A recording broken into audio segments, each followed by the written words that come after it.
What's going on, everybody? Welcome to episode 272 of McRae Live. The date today is Monday, July the 22nd, 2024, 6:05 p.m. Eastern Standard Time. My name's Dave McRae, coming to you live from the Voice Man Studios in Toronto, Canada, and tonight we are talking long legs. Are you a leg man? I had to. We're talking, not those long legs. Long Legs, Nicolas Cage. It's the hot horror movie out right now, distributed by the independent production company Neon. I went and saw it yesterday afternoon, and I have some thoughts, and I wanted to jump on here and talk about Longlegs. Now, I'm excited to talk about this. This is not going to be a movie review. For those of you that maybe are new to my channel, I don't do movie reviews on the channel, but every now and then I like to talk about a movie in my own Dave McRae kind of way when a movie really resonates with me, and that's, of course, what I'm going to be doing here today. So if you want sort of a structured movie review, you got to go watch the Lee McCoys, the Cody Leaches, and all of them. I'm just going to be shooting from the hip and talking about shit and probably being all over the place as I usually am, but hey, that's what you get. That's what you expect. That's what I'm going to do. Send in those super chats as well. I'll get to them after I'm done talking about the movie. But feel free to send in super chats now, and I will get to them when we go over to the Q&A portion of the show. Have you seen Longlegs? What did you think? Jump into the comment section below and let me know. Welcome, everybody, to episode 272 of McRae Live. It is time to talk about long legs. Are you a leg man? I had to do it again. Longlegs. All right, so directed by Osgood Perkins, of course, who is the son of Anthony Perkins. By the way, spoiler alert here, although I am going to talk about things that could be perceived as spoilers, but at the end of the day, don't worry about it in terms of, I'm not going to again, it's not like an official review where I'm diving into the nitty gritty, but there could be some things that I say in passing where you might perceive that as a spoiler. But I'm just going to be talking about the film here today and giving my overall general thoughts on it. Again, I'm not a movie reviewer. My sort of thing on YouTube is when I'm talking about movies, it's more just movie punditry, commentary, talk radio, things like that. I'm not going through the likes, the dislikes, the characters, the plot, it's just not me. I could if I guess if I wanted to, but that's a lot of work. And if I become a movie reviewer, that means I got to see every movie that comes out, and I don't want to see every movie that comes out. So, yeah, especially in the world of horror. I love horror. It's my favorite genre, but there's a lot of you know what I'm saying? And I don't want to see it. So, but this is a movie that I was excited to see. The marketing, I'm going to say things that, I agree with those that have said that the marketing campaign that Neon had put out for this film was just tremendous. One of the best marketing campaigns I've seen probably ever, and certainly in a long time. And I was very excited to check this movie out. Although horror is my favorite genre, you guys know that, it takes a lot to get me to go to the movie theater to watch a horror movie. It really does. And that's primarily because most of the horror movies I see coming out don't look appealing to me. They just look like standard run-of-the-mill pedestrian shit we've seen 5,721 times. And there's a room at the table for that. There's a room for everybody. And maybe if you're 17 and whatnot, you might look at a trailer like, to Tarot or to Slender Man or to, the Pope's Exorcist or something, like, oh my God, I'll fucking check it out. Oh my God. But when you're 45 and you've been there and done that and you've lived through a few decades, you look at that and you go, unless you're a movie reviewer. If you're a movie reviewer, you got to roll your eyes and go, God, I got to go fucking see it, because, your fans or your viewers, fans, I guess I could say that, are expecting you to review the movie. Not the case here. So, but so it takes a lot for me to go to the movie theater because most of the stuff I see doesn't really entice me. Again, if I was younger, yeah, maybe. But where I am at my stage of my life, at 45 years old, basically middle age for all intents and purposes, if that's not quite middle age, and I'm certainly almost there, And my tastes in the world of horror has grown and evolved and matured and changed as well. It's not that I don't like the slasher subgenre. I do. But, you know, I much prefer, as you guys know, more of that theater of the mind, psychological mood, atmosphere, all that kind of stuff. I've always enjoyed that. You know, I've always enjoyed that, even, you know, since I was a kid. But certainly now at this stage of my life, that's where I'm at. And it's rare, as you guys know, it is rare to see a trailer come along, not just a trailer, but a trailer and a whole gigantic marketing campaign come along for a film that looks like this, right? It was very, very exciting. I was like, wow, this looks incredible. Now, I think this should go without saying, but I'm going to say it here because I've seen a lot of people jump into the comment section on YouTube, jump into the comment section on Facebook, and they say things like, well, you know, it's no masterpiece, not this, it's not as good as that. It's not this. It's like, yeah, well, fair enough. But I think it's important that we always remember that the job of some marketing campaigns are great, some marketing campaigns are not. But the job of a marketing campaign, the job of a trailer is to get you excited about a movie. And so I went into Longlegs yesterday with my expectations in check because I know how the other side works. I know what goes on behind the curtain. And, you know, I looked at the trailer and the marketing campaign. I'm like, this is fantastic. They've done a really great job. This is great. I really hope it's as good as the marketing campaign makes it seem like it could be. Masterpiece, this, that. I mean, we should know by now that's part of the game. That doesn't mean that it's not potentially a masterpiece, but it is subjective, isn't it? Right? Film, in the sense of whether you like a movie or dislike a movie, right? Whether it resonates with you or not, in that sense, it is entirely subjective, right?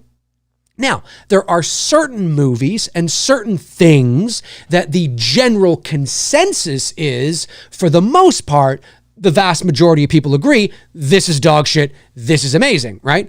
But at the end of the day, there's a spectrum in between that, and there's a lot of nuance and variables at play, and what one may think is a masterpiece, the other may not. So we always have to remember that when you see masterpiece, scariest film of the decade, folks, this is part of the shtick. It doesn't mean it's not true, but it's not true. It's not true objectively. Right? It's part of the campaign. It's part of the marketing campaign. It just means that there's probably a good idea. This is a creepy movie, right? There's a general consensus. Some people are saying it's really kind of creepy. Oh my God, this is scary. But that doesn't mean that it will be for you. So it's important. So when I'm going to the movie theater, I'm not going in expecting, just because the trailers told me it was a masterpiece. We should know this by now. This is the game. This is the shtick. It's marketing.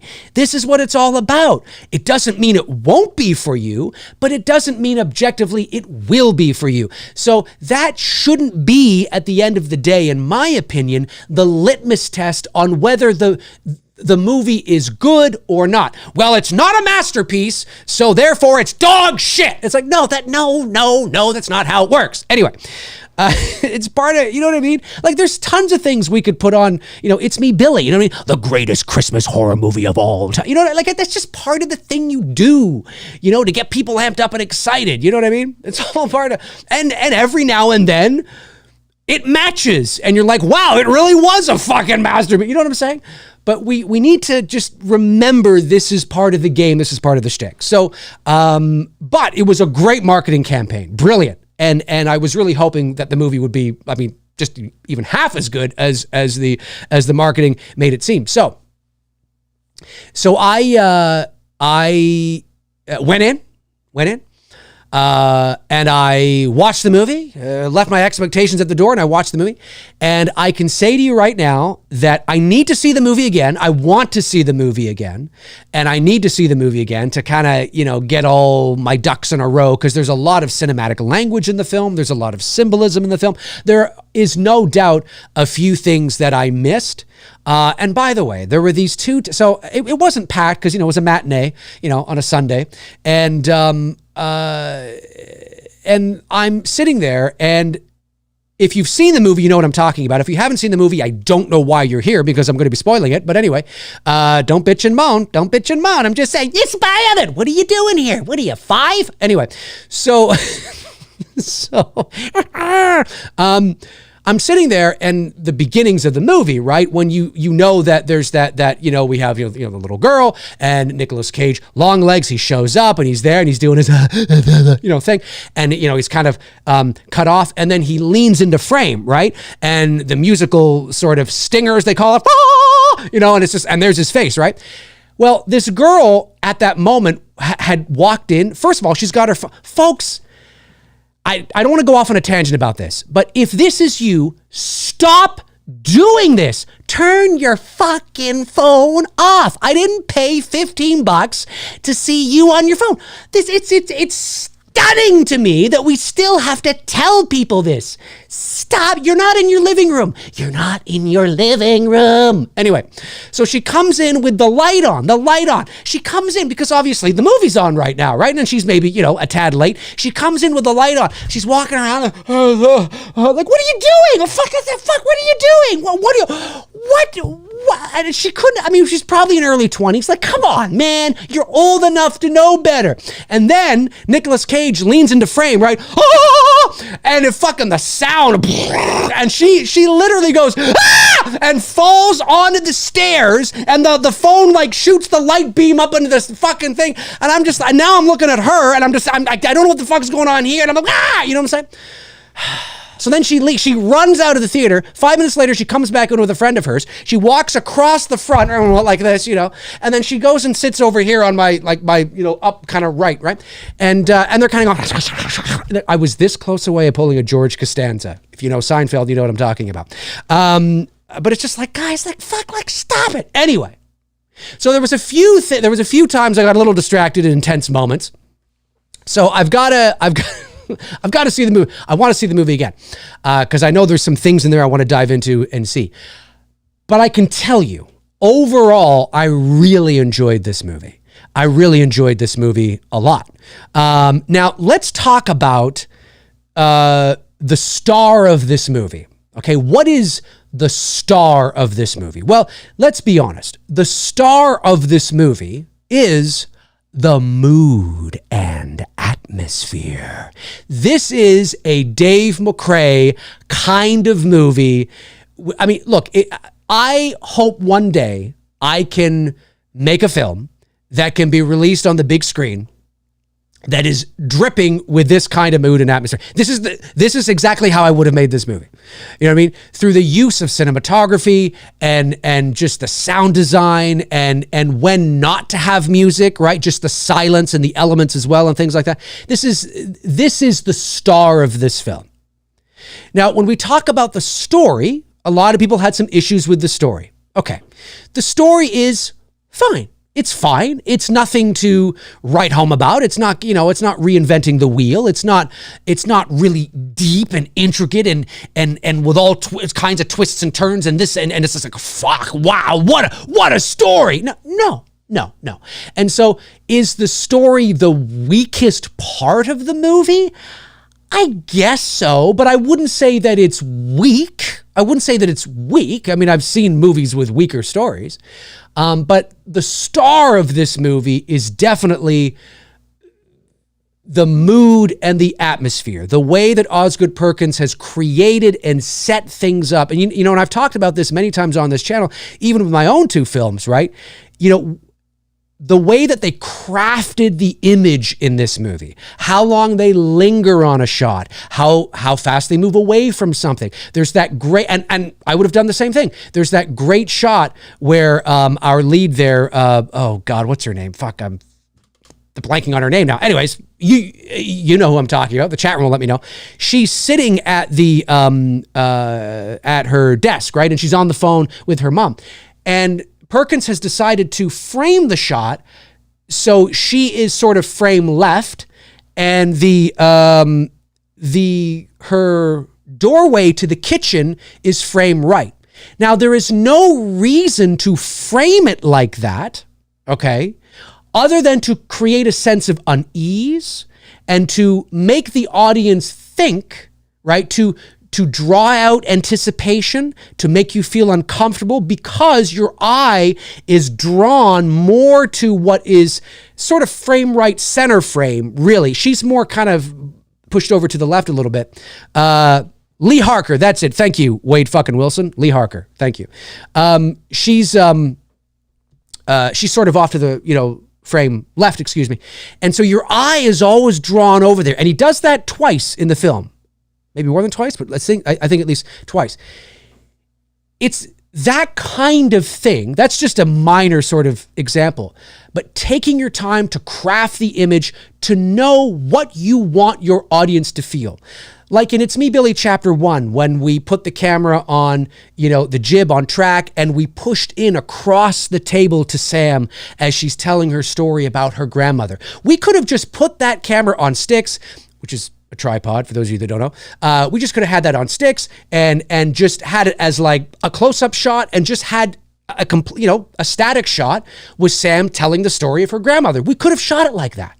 Actually, we did shoot it like that for coverage, but that could have been the one we at the end of the day went with, but we didn't, because we knew we wanted to make you feel something. We wanted to have, we wanted to craft the image, make the audience feel something, so through cinematic language, it's almost as if you're the fourth girl at the other end of the table, leaning in to listen to Sam tell her story as we slowly push in. And that's when you start to hear some music come in as well, right? We haven't had that in the film really at all up to that point. And so it's those kinds of things that I pick up on and I notice and I appreciate, because when you want your audience to feel something, when you want to communicate to your audience through the use of cinematic language, taking your time to craft the image through, the different lenses and lighting and all that kind of stuff is just brilliant. And this movie is brilliant with that. And that is ultimately why, for those of you that have seen the movie, when you go watch the movie, you feel something. It makes you feel something as an audience member,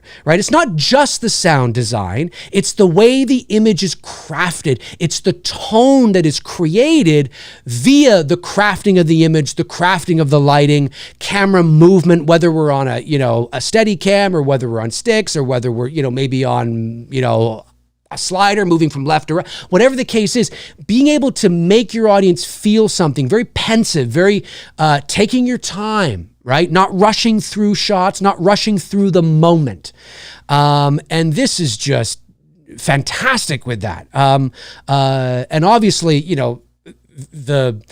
the cinematography, which is part of the crafting of the image, is fantastic. The color grading is just great. The film takes place, I believe, in the mid-90s, about 95, 96. So they don't outright tell you that, I don't believe, but it's done through the use of seeing Bill Clinton's face on the wall behind what's his face. And of course, the cars all look kind of dated. And so that's really cool.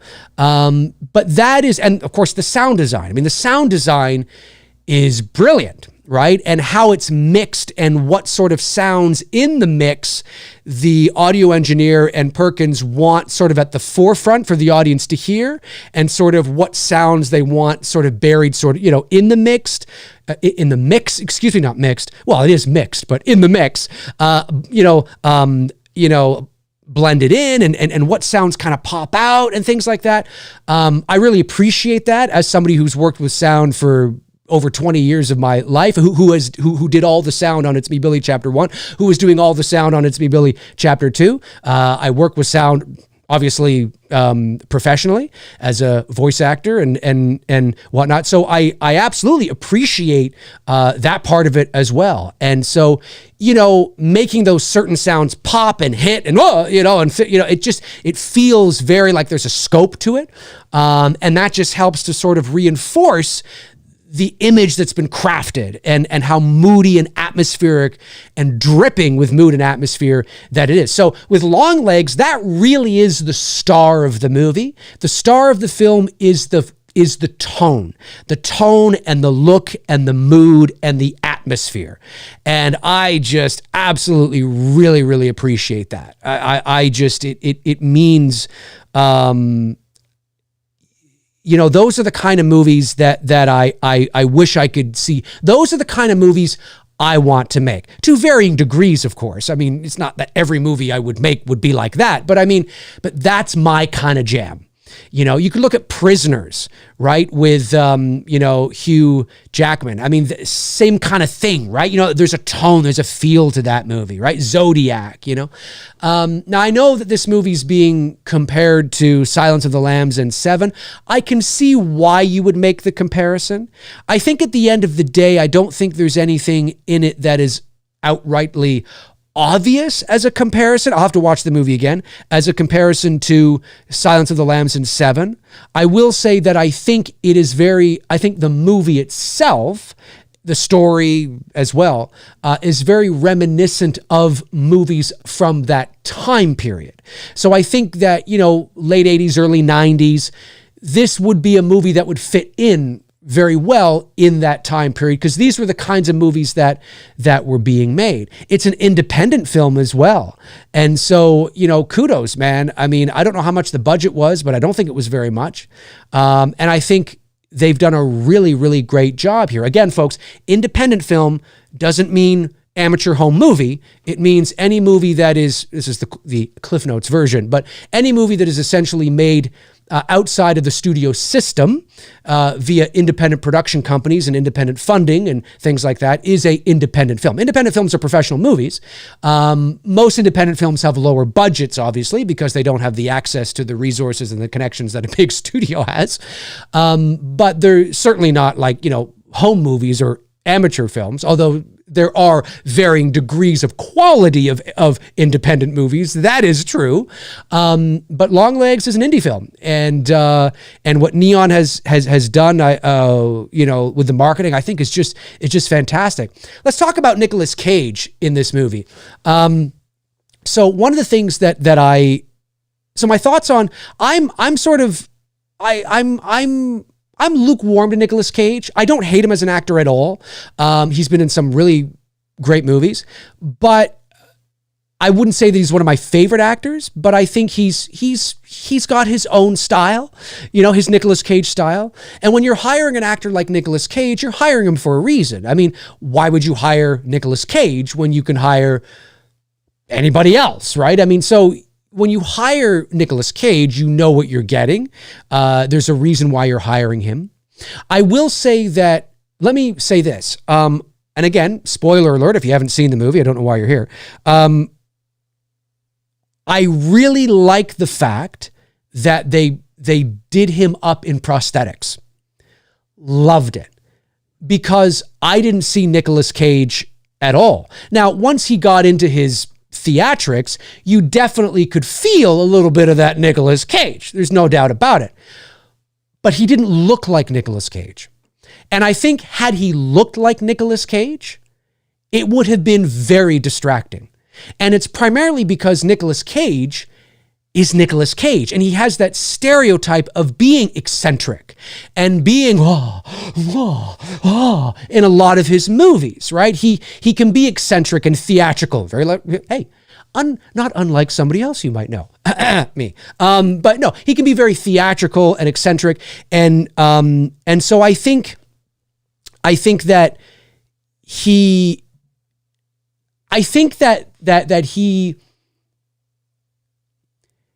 it would have been distracting, as I just said, because we just would have seen, like, even if they had did some dirt on him and some cuts or something like that or whatever, it would not have been enough. If it was still the same face, I still would have been like, that's Nicolas Cage. He's just one of those actors now, right? Because he's done so many weird roles in indie movies. And so, now, I'm not saying that's the reason why they put the prosthetics on him. They could have cast, I don't know, me or Bob or whoever, anybody else, and they probably still would have done them up in prosthetics. But I really appreciate that they did that because I didn't see him at all. Like, there were only a few moments when he, as I mentioned, where he got a little theatrical, where I felt a little bit of the Nicolas Cage isms come out. But other than that, because of the prosthetics, I think it helped to lose Nicolas Cage into the role. So I'm not distracted by the Nicolas Cage of it all. And I can just focus on Longlegs. So I don't know if it worked entirely for me. Again, I got to watch the movie again, but it definitely worked for me. It worked for me. Like, I wasn't taken out of the movie by him. I wasn't, completely distracted by him or laughing at him or something like that. Not at all. I was able to commit and believe into the process and buy into the character. I will say this, though. I think they show too much of him. I think, and when I say that, they didn't show a lot of him, but they did such a great job through the mood, through the atmosphere, through the anticipation and the buildup to what this guy is. I don't mind at the beginning of the movie when he leans in and there's and it's really fast and, it cuts away. I don't mind that. I don't know if I would have made the same creative choice. Maybe I would have cut earlier. It is a pretty quick cut. And in the movie theater, obviously you can't rewind and go back, right? It is a pretty quick cut, but maybe I don't know, but I just know that, like, when he's in the convenience store and he's got his hands over his eyes and he goes, cuckoo, cuckoo, and he goes like this and you see his eyes. I wouldn't have done that. I would have, for the vast majority of the movie, I would have kept him hidden, showing just glimpses of him. You get a sense of his jaw. Maybe you get a sense of his nose by his nostril or something, like just a sense of him, but it's very fleeting and you don't, and I understand that this could be a sense as well to certain people, right? I understand that it depends on your threshold, but for me, I just was like, they had done such a really good job at building the mystique of this character up to that point, that when I saw him do that, I was like, oh, I don't know if that's necessary. Is it necessary? Does it ruin the narrative? No, it doesn't ruin anything. But is it necessary, or is it stronger to maybe just have him there like this? And he doesn't go like this. He's just holding his hands over his eyes. And everything else plays the same way. He could still go, cuckoo, cuckoo. I know it works better if he's going, I get it, but he could still do it. Or what you could do is you could put the camera behind him over his shoulder, right? So you see sort of the outline of his face in frame left or frame right. And from that perspective, the camera's sort of over his shoulder. We see a bit of the side profile of his face, and the camera is focused on the girl behind the counter. And you see, from that perspective, you see him go, cuckoo, cuckoo. You see his hands come up. So the girl is seeing his eyes, but the audience isn't, right? And that's, now maybe they shot it that way as well. They may have shot it that way for coverage. They may have done that. But I think I would have gone with that more than anything, just to continue the suspense and the wonder and the curiosity of the character, because I was invested. But again, I think there were moments where you showed his face. I wouldn't have shown his face until he was captured. I thought the capture was a little underwhelming as well. Him just standing at the bus stop and everybody kind of shows up. Maybe it was a budgetary thing. I'm not saying that you need him, in a house with a gun and hostages and the SWAT team shows up. Like, it doesn't have to go to the other end of the spectrum and be crazy and theatrical. But I think maybe, I don't know, it felt a little underwhelming to me, that kind of moment. But let me watch it again, and maybe there's some things that I miss where that totally makes sense and that's the right thing to do. But Nicolas Cage worked for me for the most part. I just think they showed his face earlier in the movie when they did not have to. They did not have to at all. And I think it would have only helped to build and create the suspense and all that kind of stuff. I think it just would have helped to buy into that a bit more. And then, of course, our lead actress, I thought she was fine. I thought she was good, for sure. I think she's very talented. I really liked her in that movie, The Watchers, or The Watcher, or something like that. That was really good. I liked her in a movie, too, called, Villains, I think it was called. A little indie film with Bill Skarsgård. That was a really good movie. If you haven't checked it out, check it out. She's good in that, too. And, of course, she's in... I was going to say They Live. It Follows. They Follow, of course, is the one that's coming out next year, I guess. But I like her as an actress. I thought maybe in this movie, and there's reasons why, obviously we know, I thought maybe she was a tad melancholy, like maybe just a tad emo, a tad too emo-ish. And when I say that, I just mean a little, don't get me wrong, it is motivated as to why. I just think that maybe, and it's a style what they were going for. I forget the name of it now. I've seen it in other films. It was an intentional style, like her sitting on like her showing, like in reality,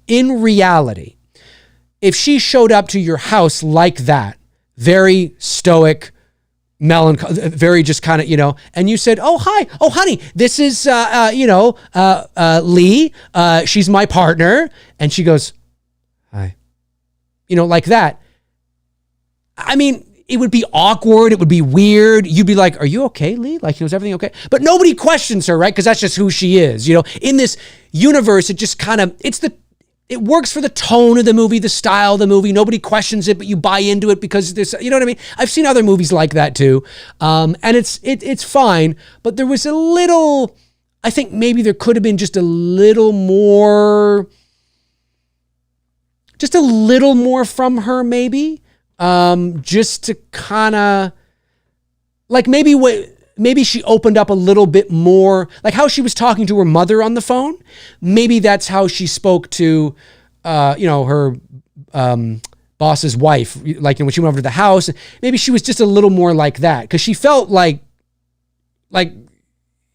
you would ask her, "Is everything okay?" And she's sitting on the bed and she's looking around. "Do you like being a, lady FBI agent?" "Yeah." "Are you coming to my birthday party?" "Sure." I get it. I get the style. I understand it. I get it. But I felt that maybe just a little more,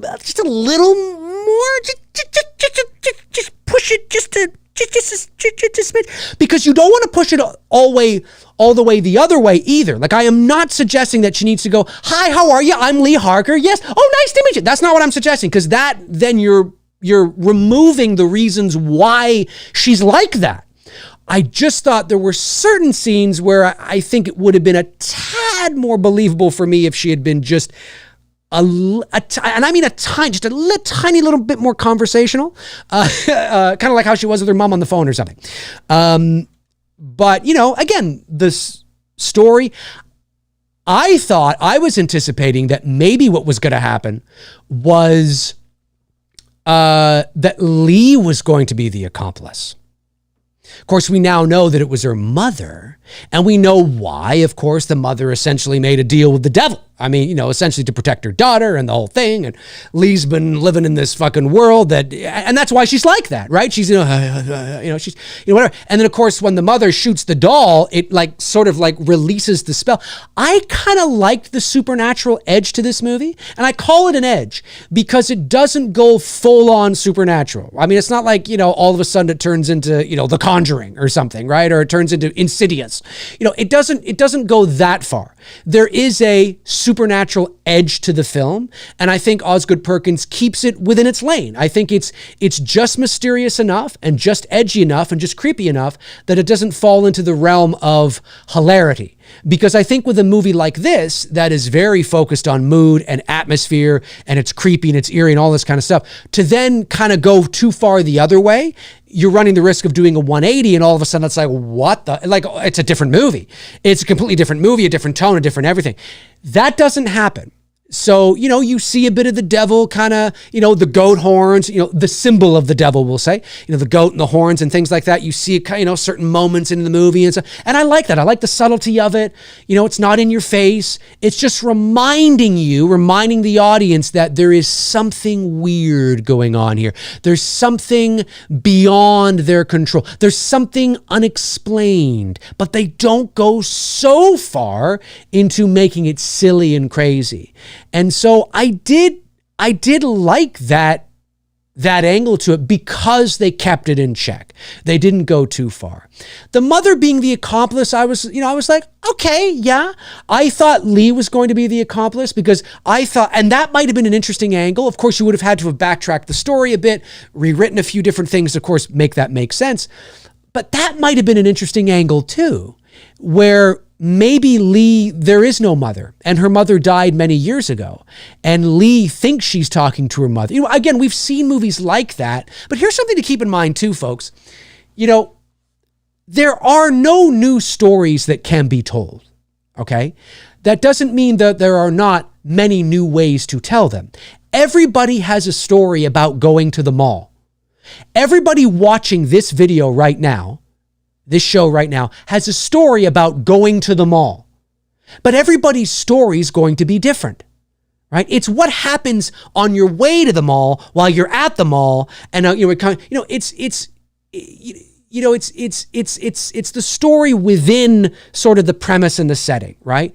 It's very rare nowadays that we're going to find something that we just have never, ever. I mean, Star Wars was based on shit before. Halloween. I mean, Erwin Yablans, who I, say is the godfather of Halloween. He wanted to do something in the vein of a Psycho. I mean, Halloween isn't original in the sense that it wasn't inspired by something. Everybody's inspiring everybody and this kind of stuff. There's a difference between being inspired by somebody and being motivated and inspired to do your own kind of thing like that, and carbon copy and, beat for beat plagiarism. That's a very, very different thing, right? Again, it's a spectrum.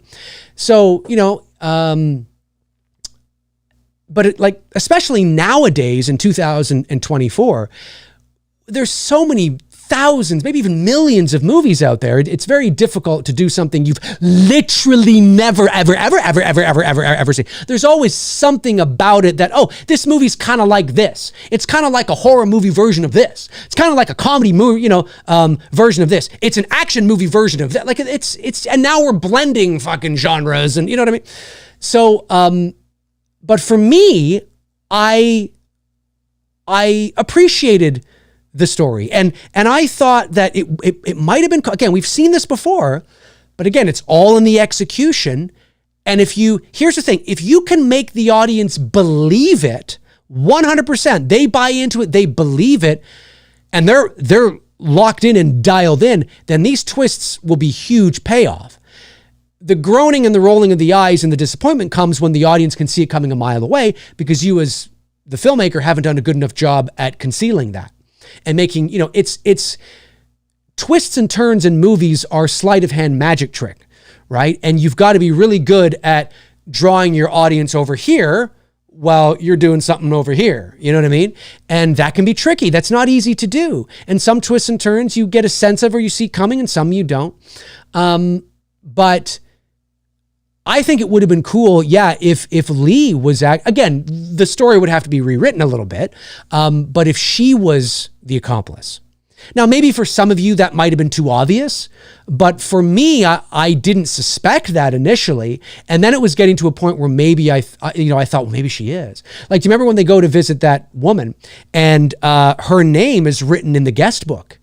You know what I mean? And I thought, oh, maybe it was her that was there. And then you'd have to write a story that, you'd have to have it make sense in terms of, well, how come the people that are there now are not recognizing her being there from the other day? Like, you'd have to have it all make sense. You can't just slip that in and make it that. You've got to backtrack in the story and change some things to have it all make sense. I'm just saying that those are ideas, like, footnote ideas that you would put on like a whiteboard of areas you could explore with a movie like this. What if it isn't the mother? What if it wasn't the deal with the devil with the mother? What if it was something else? What if the little girl killed her mother?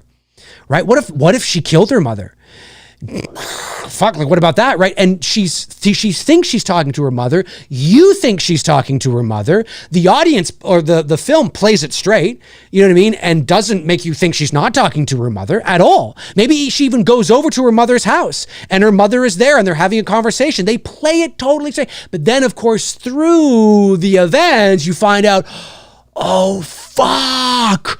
Oh, fuck. Now, have we seen movies like that before? Of course we have. But there is no doubt in my mind that when it's done well and you don't fucking see it coming, you're just sitting there going, dum-dee-dum-dee-dum-dee-dum-dee-dum, and you're just lost in the moment and you totally buy into this police officer and you totally buy into her story and you buy into what the movie is telling you. And then the movie, goes, oh, what about this? You know what I mean? And it works every time. There is never a groan or a rolling of the eyes when it works and when it gets you and you go, oh, even if it's you've had before in the past with certain other movies, it always gets you, right? It's like a magic trick. You might have been, it's a magic trick you've seen maybe four or five times before, but every time you watch, you go, oh, fuck, that's good. That's fucking good. That's good. I don't know how you did it. That's good. You know what I'm saying? And so, where the rolling of the eyes and the groaning comes in is when the first 10 minutes of the movie, you're like, it's him, and it ends up being him. Then the movie hasn't done a good enough job at concealing that and working the magic. But so I thought that might have been an interesting angle to play as well. And I thought for a moment that that's where they were going to go. Not, in the beginning, but once Longlegs was captured and I was thinking about, there's an accomplice. Her name's on the book. Now maybe if you were to talk to Osgood Perkins, he would say, well, actually, I was hoping people would think it was her. And think exactly what you're saying, Dave, that, maybe it was her who signed in and now she doesn't remember because of this fucking spell. Maybe he was hoping that. But I don't know. But listen, the ending was a little anticlimactic. I do like the fact that I like the ending scene in terms of what happened, and now it's happening to that family and all that kind of stuff. The ending itself felt just a tad anticlimactic. I think I wanted either a little more resolution or something a little more shocking to maybe end on, more of a shocking kind of, I don't know what that would be. Okay, I'm not, you don't shoehorn in something shocking for the sake of ending on a shocking note. You don't do that. It has to be properly motivated. It has to make narrative sense, right? Because otherwise the audience is going to go, okay, well, all right, you know what I'm saying? So it's got to make sense, but I was sort of hoping for that kind of thing and didn't get it. So I don't know. Like I'm sort of like, I don't know. I wasn't crazy on the end, like the actual ending, cut to black, roll credits, but I got to watch the movie again. I want to watch the movie again and see how I feel now, kind of knowing what to expect, looking for that, that cinematic language and the symbolism and things like that. But listen, overall, I really enjoyed the film. And it doesn't have to be as great as Silence of the Lambs. It doesn't have to be as great as Seven. The marketing was comparing it to those movies, and that was kind of the buzz on the street. And I think I see why. Because I think had this movie come out in 1991, it would have been an absolute box office phenom. It would have been probably nominated for all sorts of awards. And maybe it will be. I don't know. But today in 2024, we're not really making horror thrillers quite like that anymore. It certainly has a style. It has a feel to it. It is that Silence of the Lambs kind of Seven vibe. And that's great. But it doesn't have to be either. It doesn't have to be as revered as that.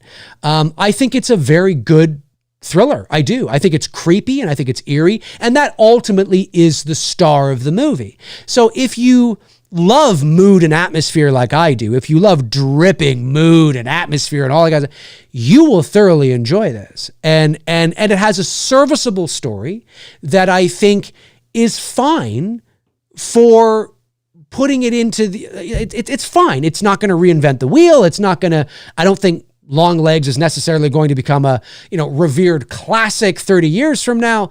But it certainly is one of those movies that absolutely is palpable in its feeling and its tone.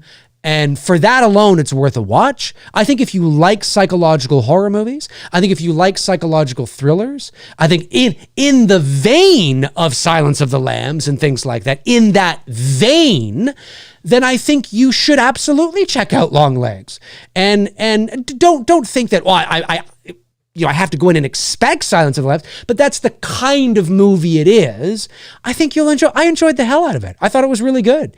And I'm looking forward to seeing it again and seeing how I feel about it on a second watch. And also, what things I've picked up on or sorry, what things I missed, things I want to pick up on and really kind of, dive in it a bit more from a symbolic and cinematic language perspective. So anyways, folks, I've rambled on here for nearly 50 minutes. Those are my, first thoughts on Longlegs. And I thought it was really good. I really enjoyed the film. It's definitely more my kind of horror movie. And look, people can say it's not a horror, it's a thriller, fine. But I also read a comment, and this is part of the problem. I read a comment the other day from somebody that said, I hated this movie. I liked In a Violent Nature way more. It had more gore. And I'm like, it just makes me sad. I'm like, guys, that shouldn't be the fucking litmus test on what, you know what I'm saying? But again, different strokes for different folks.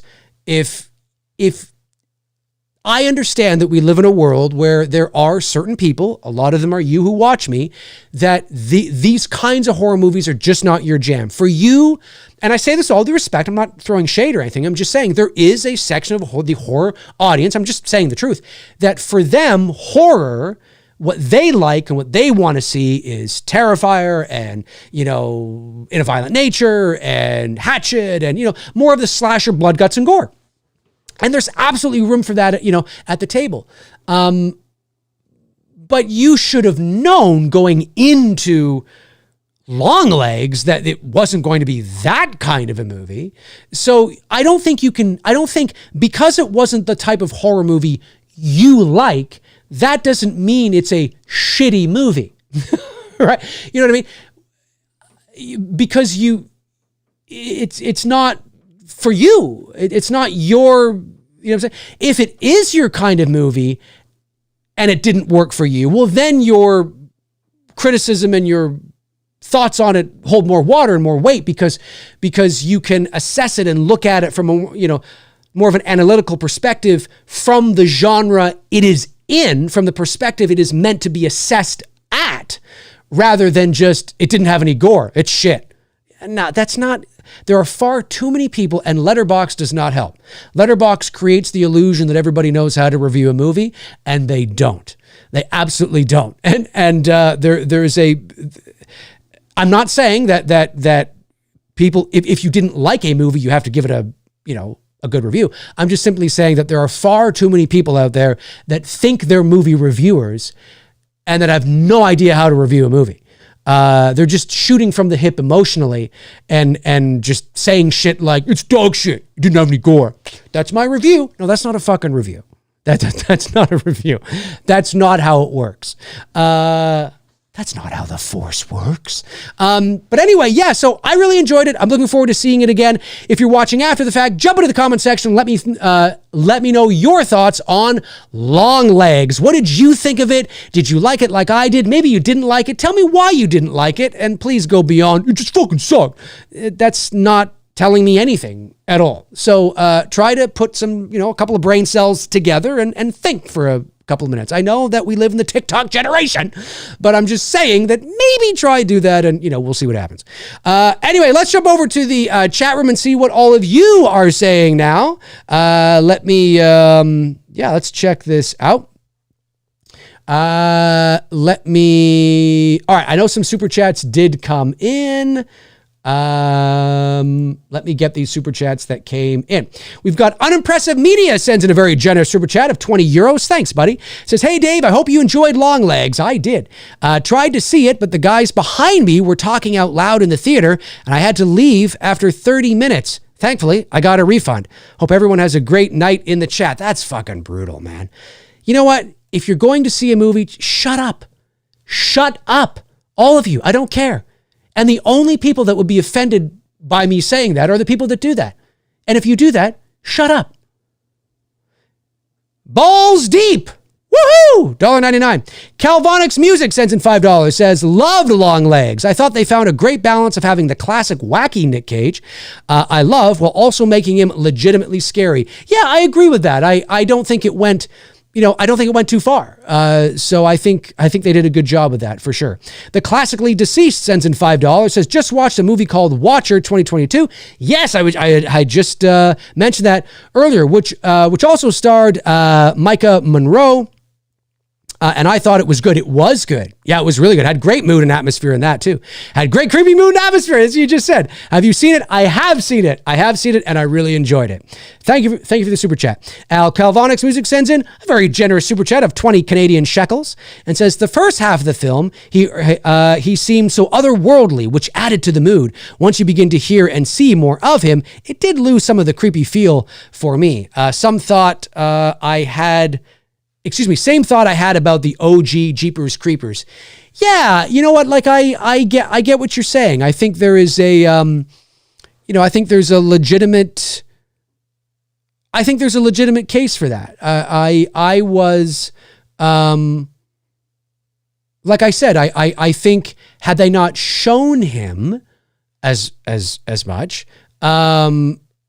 you would have been able to keep that creep factor there and keep building that creep factor until more of the third act when you ultimately want to show him. And maybe the very first time you see his face, well, I guess maybe it was on the TV screen. Yeah, it was. And I thought that looked great. It looked like that VHS CCTV kind of thing where he's sitting there, this kind of the bright light and he's kind of doing this or whatever. It looked fucking creepy. But I wish we hadn't seen his face earlier. I think it would have made it even more creepy. But that's me. Mendel Goodman says, hey Dave, besides Psycho, what would you say are must-watch movies for Alfred Hitchcock? Oh, Rope, Rear Window, Dial M for Murder. Yeah, I would say those three would be a good 1, 2, 3 punch. Geeked Out Turtle Fan says, I was going to watch it, but I didn't get why they had to get it on the copy machine. I realized wrong movie. You must be talking, I'm not sure what you're talking about. You must be talking about something else. Fliximetry says, that's like saying you didn't like Forrest Gump because there wasn't enough of Jenny naked. Yeah, I know.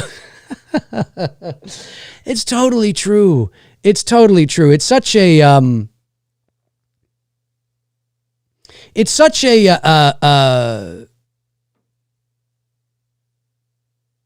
it's just, look, I when it comes to reviewing a movie, there's a great video I should share on social media that talks all about how to properly review a movie. Most people don't know that. And Rotten Tomatoes doesn't help at all because although there are great movie reviewers who are Rotten Tomatoes certified, who legitimately know how to speak about film, right? How to speak on film, the nuances of film, understand what cinematic language even means.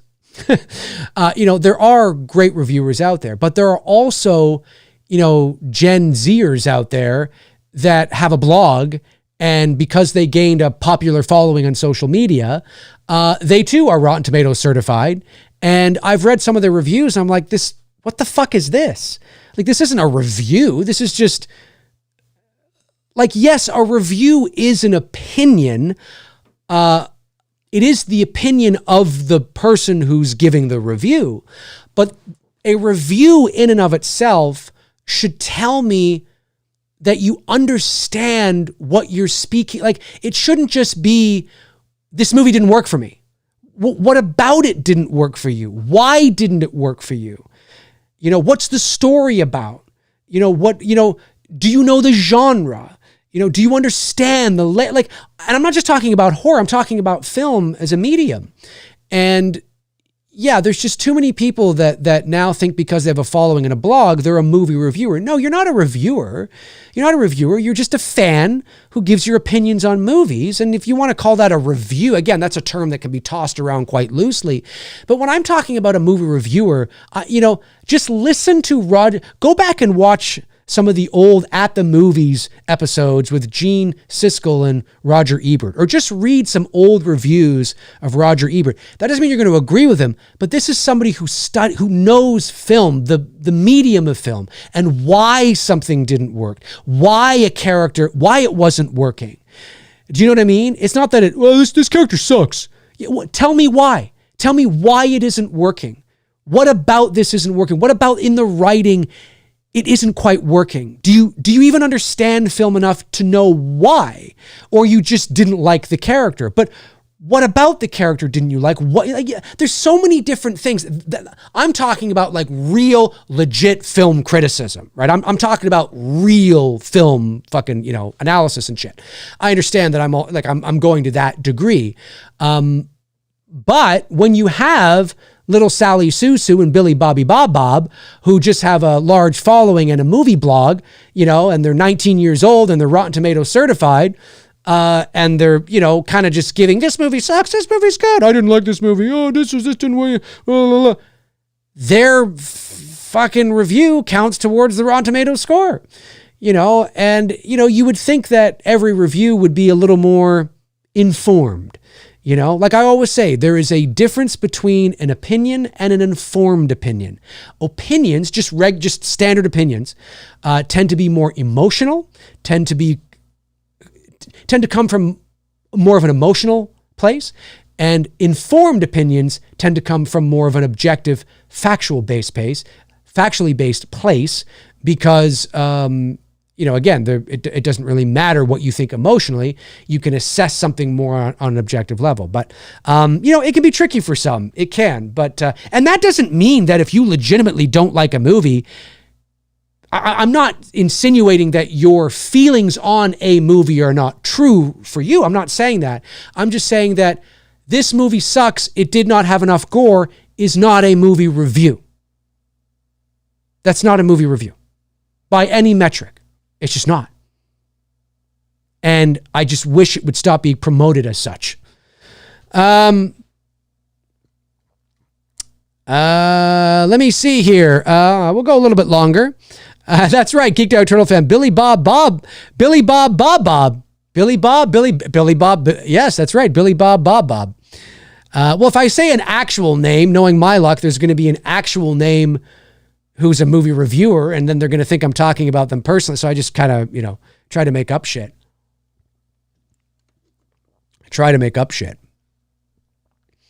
Have I got all the super chats? I just want to make sure I've got all the super chats. I believe I have. Yes, I have. That's good. Good. All right. Trevor Bristow says, I fucking loved Longlegs. I thought the story was very good and the characters were interesting and was a nice throwback to the murder mystery or serial killer genre, which I am always a sucker for. I agree. That's exactly, man. It's stylized in that way. So ultimately, at the end of the day, if you haven't seen Longlegs yet, I don't know why you've been watching me, but if you haven't seen it yet, when you go to see it, if you see it, don't expect, if you are a huge, maybe you don't like Silence of the Lambs. Maybe you don't. Maybe you don't even like Seven. I've yet to meet somebody who doesn't like Seven or Silence of the Lambs. Maybe you don't. But take this advice. Again, marketing, right? It's a magic show. It doesn't mean that there can't be truth in the marketing. I'm not saying that. I'm just saying that understand what the job of a marketing campaign is. And when you understand what the job of a marketing campaign is, you then understand to take things with a grain of salt, right? And so Longlegs is like Silence of the Lambs or Seven or Zodiac. Not even Zodiac, because that's from 2007. But well, okay, we'll just pick one. We'll pick Silence of the Lambs. It's because you hear that a lot. You hear it even more than 7. It's like Silence of the Lambs in the sense of it has that feeling of that movie from that era, right? That kind of movie. Procedural, FBI looking for the killer. It's a creepy thriller horror movie. You know what I'm saying? It's in that vein. But don't go in expecting Silence of the Lambs. No matter what the marketing tells you, that's to get your ass in the movie theater. Now, maybe you will go in and think it is absolutely like Silence of the Lambs. It's just as great as Silence of the Lambs. It's better than Silence of the Lambs. Yeah, that's all subjective, right? What works for one doesn't work for another, because I'm sure there are people out there right now that think it's even better. But the marketing is the marketing. It's not, it's not objective. It's subjective. It's marketing. This is the greatest hamburger of all time. Well, who fucking says who? It's marketing. It's to get you to go to the restaurant and bite into the burger. And it's probably a pretty good burger, right? But whether it's the best burger of all time is purely subjective on who's biting into it. You know what I'm saying? So is Longlegs, generally speaking, despite people, there are some that say it's shit, they didn't like it, yes, the general consensus is that's a pretty darn good movie. And it is a pretty darn good movie. It's well shot, well made, well acted. The performances were great. The mood and atmosphere and the sound design is the star of the movie. It's a good movie. You know what I'm saying? And it's good enough to be able to market a movie, to be able to market it like that and use those tools in the marketing tool belt to really hammer it home and get your ass in the movie theater. Because Neon, at the end of the day, doesn't really care whether you think it is exactly like Silence of the Lambs. They don't care because they have your money. And that's what marketing is. But it's good enough to be able to market a movie like that because it is a creepy fucking movie. And you could walk out going, that was a creepy movie. That's a creepy movie. I get what they mean. But if you go in expecting literally Silence of the Lambs and you leave literally expecting, well, that's on you. That's a whole different thing. But maybe it's a generational thing. I don't know. Maybe the TikTok gens are just take everything so literally. I don't know. Josh McKenna sends a $9.99. Thank you, Josh, and says, "Are you planning on having Sean Clark on the show again? If so, will he be peacocking?" Yeah. No immediate plans, but I haven't talked to Sean actually in quite a while. I think the last time I spoke to him was over a year ago. Actually, he was at Mad Monster in Arizona in July. And that's where, because I was there, of course, for Dylan's New Nightmare and Being Freddy. That was July of last year. That was the beginning of July of last year. So it's just been over a year. And he was there because he had some clients there, of course. And we shot the shit a little bit. He came over. I got a photo taken with him in my Freddy gear. I wanted to get a photo with him and I in the gear. So that was a lot of fun. But yeah, I would have him on. I haven't talked to him in a while, and I should reach out to him. I should reach out. I hope he's doing well. I follow him, of course, and I watch his show. The Thing with Two Heads, and he's a great dude. He's always been very kind to me. There's been many times where he's called me at it'd be about 11 o'clock at night my time, but it's only about 8 o'clock his time. And we've shot the shit for 2 or 3 hours on the phone. We've talked about Tony Moran, and he's told me some crazy stories, which I will not repeat here because I promised I wouldn't. But no, he's a great guy. And I'd love to have him on again, for sure. I think it'd be a lot of fun. I just have to figure out what makes sense for him to come on for, you know what I mean? Maybe something crazy will happen with Tony Moran again. Sean and I always find a common ground on bonding over Tony Moran. That definitely will bring us together. Josh McKenna sends in a member chat. Thank you, Josh. It says, a random silly question. I love the Barbenheimer marketing. Yes. Have you thought of mashing the title of Billy and Terrifier together since they are opening on the same day? It worked really well for Barbie. Well, I would say that if we were a larger picture, a feature film that was being released in theaters, an indie film as well, that maybe was being released by the same production company, and we were a horror Christmas themed movie too, which we are. But I mean, if it was more like that, then maybe that might be kind of fun to do. But I don't want to do it with Billy because I don't we're the Terrifier film is a completely different beast. I mean, it's a theatrically released movie, feature film, original IP. It's the movie everybody wants to see. Our film, although again, like I've said many times, although the Billy films are professional movies, and they have the fan film label on it, and they have to legally, because we don't own the intellectual property. So legally we have to put the label on it. And with that label comes a stigma, because there is a stigma around fan films. People think of fan film, they think bad acting, bad lighting, amateur home movies. That's what they think. Even though fan films have come a long way over the years, the stigma still exists, and it still exists strong. And especially for something like It's Me, Billy, and Black Christmas, we're very niche, right? So, it's not something it doesn't feel, it feels a little tacky to me to do that. It feels like we're trying too hard. And it feels like not something I would want to do, because I'd have to reach out to them and get their approval, and they're not going to want to do that with us. Well, legally, they couldn't do that with us. We couldn't use their name to market our movie legally, because the production company they would be like, what the fuck are you doing? Right? So, it's not like, again, folks, you have to remember that although we are a fan film, we're a professional film. And so we've operated as such, and we're operating as such. And so we can't make any money, but we don't want to sort of lean into something that feels a little like we're trying too hard and we want to ride on the coattails of Terrifier. It's a completely different beast. We are releasing our movie on October 11th. We decided that long before Terrifier 3 did, simply because it is the 50th anniversary of the original Black Christmas on that day, right? On that day, it's the 50th anniversary. So that's why we decided to release it on that day. So we're not moving. And ours is online only. Great, perfect. And ours is free. You don't have to pay for ours. So I don't think there's anything wrong. I mean, I might make a fun tongue-in-cheek post like, hey, if there's one movie you watch this weekend, make sure it's Terrifier 3. But if there's two movies you watch this weekend, make sure it's Terrifier 3 and It's Me, Billy, Chapter 2. Of course, that's a play on the marketing campaign from Austin Powers, The Spy Who Shagged Me from 1999, when they said, I think during the trailer for that movie, they said, if there's one movie you watch this summer, make sure it's Star Wars. Because they knew, I mean, it's Star Wars. It's the juggernaut. Everybody's going to see Star Wars, right? And then they said, but if there's two movies you see this summer, make sure you come see our movie too. Go see Austin Powers, The Spy Who Shagged Me. It was brilliant, right? But those are two movies that are theatrically released, original IPs, big movie, you know what I mean? They probably, there was an agreement of some sort. For us, it just would feel, because it's a fan film and it's a short film, and we can't theatrically release it.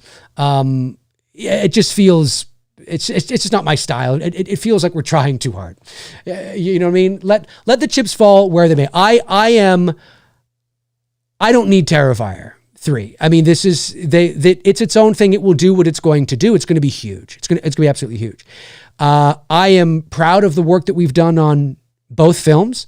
I will stand by the quality of both films, and the production value and the performances and everything are just as professional as anything you would see in the theater. So I am fully confident that we will release it and let the chips fall where they may and have fun. But hey, that's two Christmas movies releasing that weekend, right? You got Billy 2 and Terrifier 3. It's a Christmas Halloween, baby.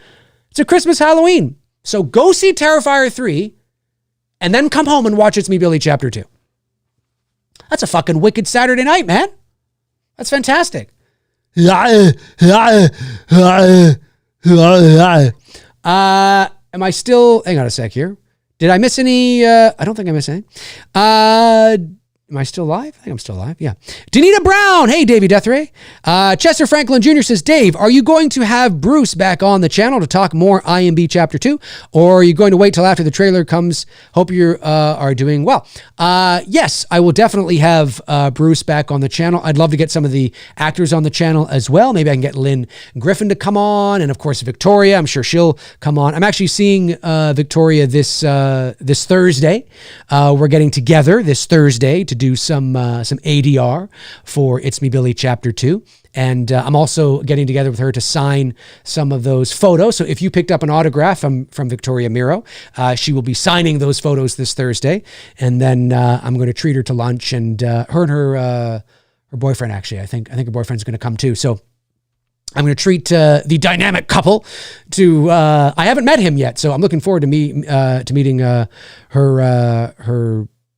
Well, I was going to say her spouse, but they're not married, but they've been together for years. Matt is his name, so I'm looking forward to meeting him too. And so yeah, I'm seeing her on Thursday, and she'll come on too. Like she's down for it. I mean, she'll do it. But yeah, eventually, the marketing will start to ramp up next month, because the trailer drops August 13th. Don't forget that. It's Me Billy Chapter 2 trailer is dropping Tuesday, August 13th, official trailer. So look out for that. And then, of course, from that point on, we're 2 months away from the release of the movie. So you're going to start to see the marketing really ramp up. So share, spread the word, because we need you. We don't have the Terrifier 3 train. So so we need you guys. Brooke Scarlett says, I liked it, but I wanted more Cage. They took him out too early. I wanted more cat and mouse between him and the girl. I also felt she figured things out too quickly and too predictable. Yeah, I could see that. My only thing with Nicolas Cage was, yeah, I could see maybe taking him out a little too early, maybe kind of leaving him in more. But like I said at the beginning of the show today, I just thought that they showed too much of his face earlier. I don't mind the opening where, and I love the framing. You know what I mean? When we're in the 1970s, the choice of the framing, how it looks like almost like almost like an old 70s photograph. Like I love that creative choice. Brilliant. I don't mind the face at the beginning when he leans in and there's a quick, just a quick thing and it cuts to the, I don't mind that. I don't know if I would have done it, Brooke, but I think it would have worked better for me had we not seen his face again until the end of the movie. I think when he's in the store and he goes like this and he lifts up his hands and you see his eyes, maybe I'll be okay with it on a second watch.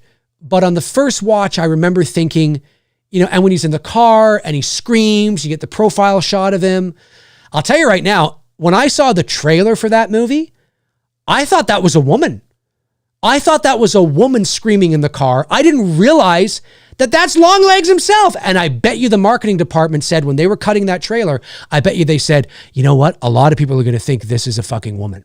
They're not even going to realize that Longlegs' face is in the goddamn trailer. They're not even going to realize it. You know what I mean? Because that's what I thought. I thought it was. But things like that, I think it just would have worked better for me had we not seen him earlier. But that's me. That's me.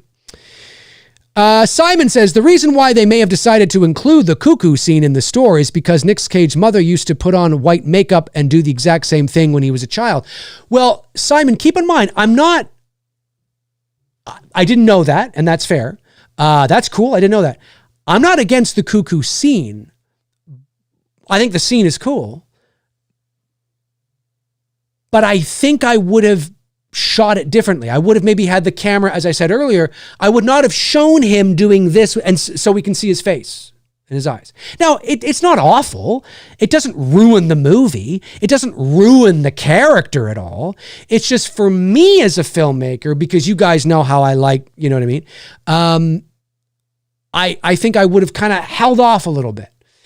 And I would have placed the camera on sticks over his shoulder. You see a bit of his profile, and maybe you get him about to go like this. And as he comes up in post, we cut to the over the shoulder. So you see his hands to the side of the frame. You see his hands going up. The girl is looking at him, but the audience doesn't see him. So we still haven't seen his face yet. Do you know what I mean? Just little things like that. But it doesn't ruin it. It doesn't. I mean, even his profile shot in the car when he's screaming, and he's saying like, it's car, and he's doing all, and we're actually seeing him. It doesn't ruin the movie. it's creepy and it's eerie. And again, as I said earlier, in case you're just joining us, the fact that they had prosthetics on his face was the right way to go, especially for somebody like Nicolas Cage. Because he is so known to be theatrical and eccentric, I was worried going into it that I was just going to see Nicolas Cage. And I didn't realize, because again, I thought that in the trailer, I thought that shot was of a woman in the car. I'm so glad they had him in prosthetics, because I was able to buy into this character and not see Nicolas Cage. Now, again, a little bit of the Nicolas Cage isms came out, the more theatrical and eccentric he got, but there was still enough of him gone that I was able to buy into it. Probably, in a similar vein to some people who, thought that about me as Freddy. There were probably some people that were like, oh, fuck, like, I see Dave on here and I'm just going to see Dave McRae. And being able to be in that makeup helped me as an actor lose myself in the performance. And there were a lot of people that were like, I didn't even see Dave McRae. And that's the idea. You're not supposed to. So the same thing can be said here with Cage. Again, there was a couple of Nicolas Cages where I'm like, oh, I can kind of see. But overall, it worked for me. Overall, the performance worked. Overall. All right, we'll go another couple of minutes here, and then I got to skedaddle, folks. Evan Martin says, very excited for this film. Unfortunately, my local theater shut down, but I'll catch it on streaming once it comes out. Oh, well, hopefully you haven't watched the whole show, because we've kind of spoiled it, but that's all right. Are there any other super chats, folks? Did I miss any other super chats or member chats? I don't believe I did. I just want to make sure. I don't believe I did. I got the member chat from Josh. That was the only member chat. Got all the super chats. Okay, good. I just want to make sure, folks. I just want to make sure. Davey Deathray says, what did you think of the intro titles, Dave? They felt so hypnotic to me, almost as if I was being washed clean of the real world and being prepped for Perkins and Co. to bring it into their world. I liked it. I have a thing about upbeat music in horror movies during title sequences. Sometimes it can work. I'm not completely against it 100%. There have been movies that have ended and we've gone into more of kind of a song and it works. But there have been movies I've watched where it ends on a real powerful note, and I want to sit with the moment more. That's why I'm so glad the Blair Witch Project ends. It ends the way it does. I'll say it like that. My mind's fried right now. Invasion of the Body Snatchers, 1978. There is no music. There's no sounds. You know how during the end credits with the Blair Witch, it's those weird sounds, whatever. And that's fantastic, eerie, creepy. That's great. And it allows you to sit with the moment, right? It doesn't take you out of the moment. 1978's Invasion of the Body Snatchers. Of course, we go into his mouth, cuts to black. And the credits roll. There's literally no music. There's literally no sounds. It is a silent screen, literally a silent screen. There's no audio with the credits rolling. Fantastic. Brilliant. I would have made the same choice. I'm not saying you make the same choice here. I'm just making a comparison. So, again, I probably would have had more ominous score, something eerie, something creepy. That's me. But the title sequence I quite liked. I thought it was very cool to have, again, that frame when we were in the 70s. And every time we did the flashback to the 70s in the movie, we would go to that frame as well. And so that's cinematic language. That's communicating to the audience, that this is a different time period. This is now. Because they didn't, it's not like they put a hue over it or made the voices all sound like they're in the past, to communicate to the audience. Oh, by the way, this is a flashback. No, it was the same sort of look, just in a smaller frame, in that frame from the 70s, right? And I thought that was a brilliant way to communicate to the audience and do that. I thought that was pretty cool. I did. I liked the titles. I did. And I liked at the end too, I believe 7 did this, if I'm not mistaken. Weren't the end title credits for 7 coming from the top of the screen down as well? I think they were, if memory serves. Maybe I'm getting it wrong and confused with another movie. But the end credits for Longlegs came down as well instead of going up. It's kind of, it's cool. And I like that the credits were red as well on black. I like that. How that's stylized. All right, folks, listen, that's going to do it for me here on this episode of McRae Live, episode 172. I want to thank, of course, my great moderators and, of course, the super chats that came in, the member chat that came in, my members. Thank you for being members here on the channel. If you want to get in on being a member here, hit that join button for exclusive perks. And and thank you to the super chats as well. I really appreciate everybody tuning in today. Hey, if you're watching after the fact, jump into the comment section below and let me know your thoughts on Longlegs. What did you think? Did you like it? Did you not like it? Do you agree with what I've had to say? Do you disagree with what I've had to say? Jump into the comment section. Let me know your thoughts. I want to know.